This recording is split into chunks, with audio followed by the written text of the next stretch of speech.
Hey guys, so new video for you today, and this is a bit of a special one because this is about my first ever watch, which is a Rolex. Now, every watch collector remembers their first real watch. For some, they're celebrating a moment in life. For others, it's the grail they finally get their hands on. But for me, it was more than that. This is the story of my first Rolex and how it became a tribute to my grandfather, a connection with my family, and surprisingly, this watch changed my life. Now, this is a Rolex DateJust model number 16233. And it was actually produced in 1991, my birth year. I bought it after my granddad passed away.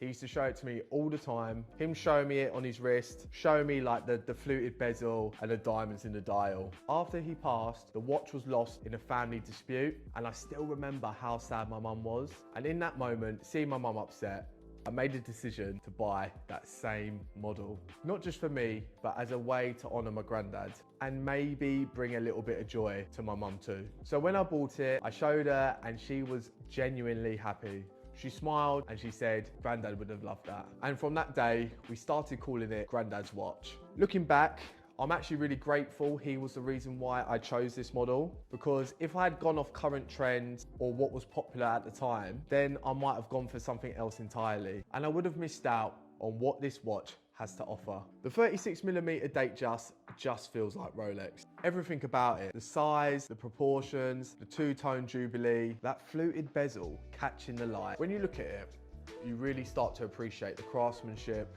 the build, and the character. And this watch has lived a life even before it got to me.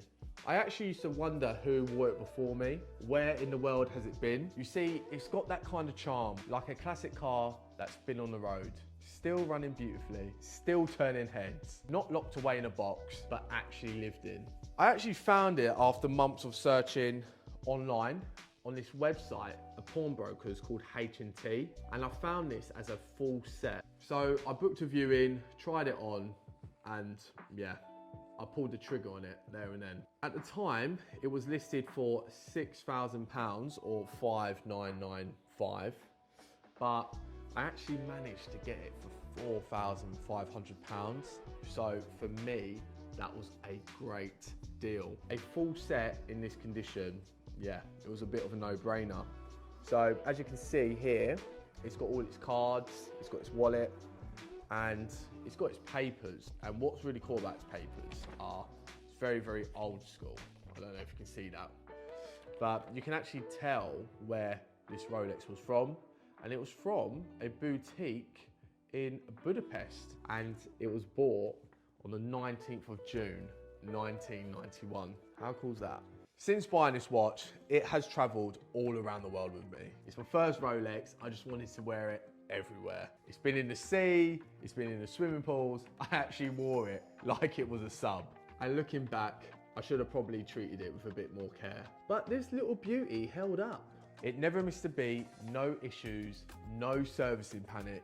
This was really just pure, solid Rolex performance. That gave me even more respect for the brand. And the fact that this vintage piece could handle daily life, travel, water, that's seriously impressive. Over time, I started calling it my lucky watch, because after I got it, things started changing. I met my girlfriend, my clinic started to grow. Life just felt like it was shifting in the right direction. However, eventually I reached a point where I needed something a little bit more rugged. But I couldn't ever bring myself to sell it because it meant too much. So I did something better. In my book, this is more than a proposal, but I gifted it to my girlfriend, and it became her first luxury watch and her first Rolex, and she absolutely loves it. Maybe it's because of the story, or just maybe it's because it's a great looking watch, but it suits her perfectly.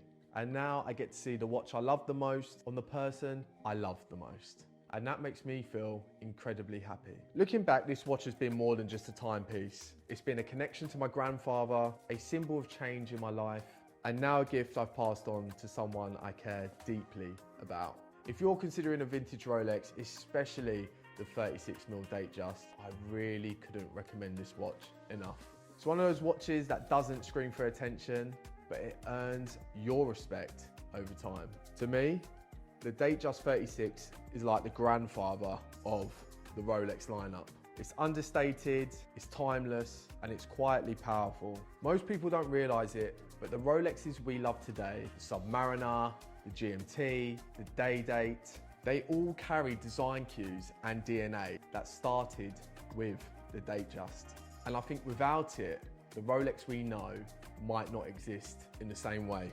It's not the loudest, it's not the trendiest, but it is the foundation and it is the blueprint. And real collectors know that the DateJust is the Rolex. So that's the story of my first Rolex and why it means so much to me. I'd absolutely love to hear from you. And do any of you own a vintage watch with a good story behind it? Or are you thinking about buying one? Drop a comment below, give the video a like if you've enjoyed it, and do me a favor, give me a little subscribe.